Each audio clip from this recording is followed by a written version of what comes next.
I learned about this guy, Dan Wootton, from following Johnny and Amber. You probably know Dan wrote not such nice things about Johnny in The Sun, false allegations as a matter of fact, but now Dan's got allegations out against him. But not only that, Dan's been let go by the Mail Online.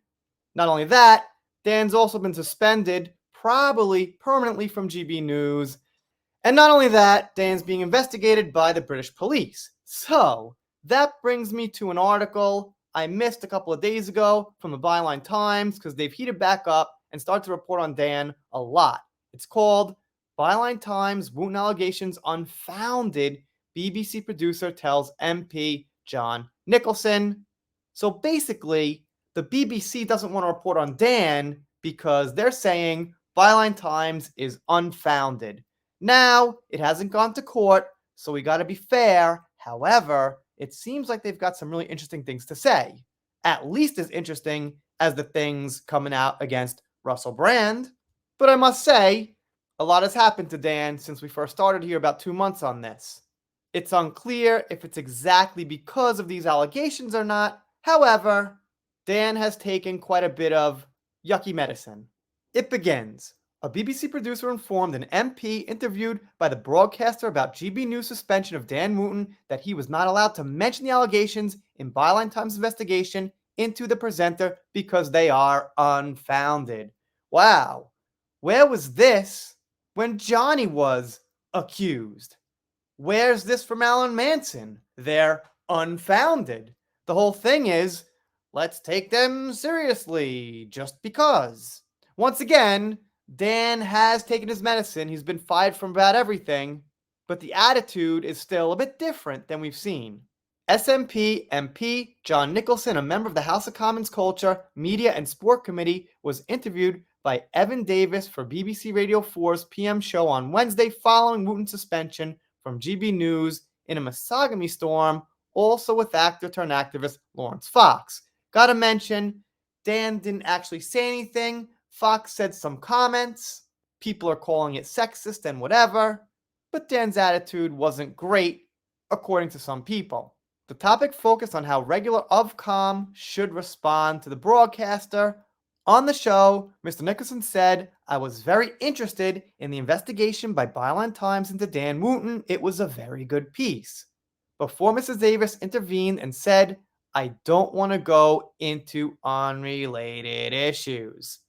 Mr. Davis then asked Mr. Nicholson whether there was a danger that his views amounted to wanting to censor channels which gave a platform to opinions that he didn't like, to which the MP replied, "I don't want censorship. I want Ofcom to enforce its own rules." Not sure how to say that.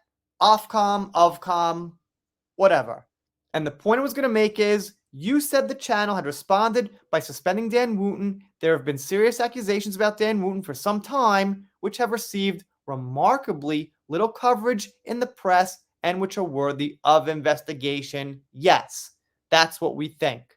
So I wondered how come this lost some traction a little bit since it came out. And I think the reason is people aren't covering it. So you can't get the normies out there who don't know so much about Dan and things around him and his history with Johnny to click on it.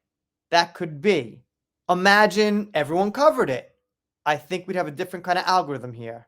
Mr. Davis responded by saying, "Well, that's not what we're discussing here." To which Mr. Nicholson said, "Well, it's relevant because he's a presenter on the channel and he's now been suspended.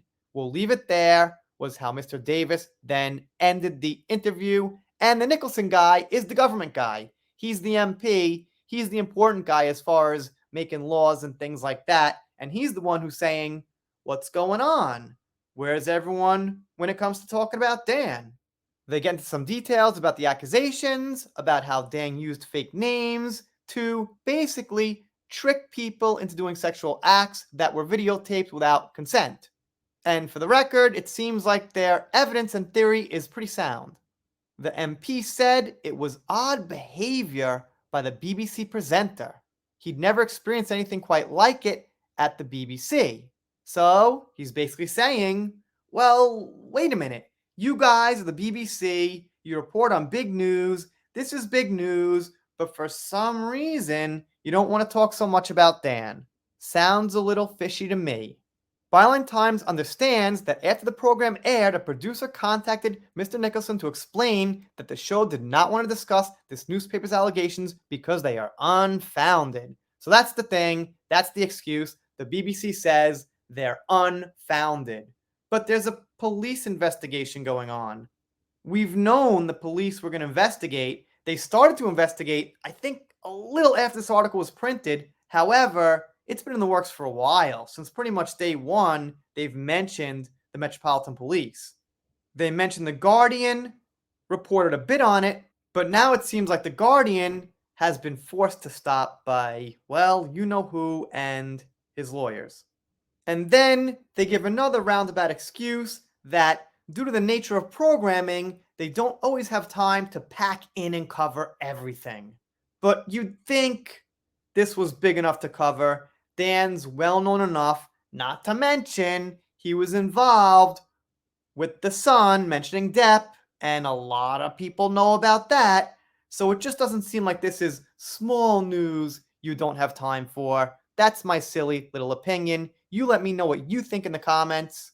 If you're not subscribed here, consider it. Keeping up on Depp, Heard, Dan, little Meghan Markle once in a while, and whatever else is in pop culture. If you don't subscribe here, I'll be sad, but I'll get over it. See you next time.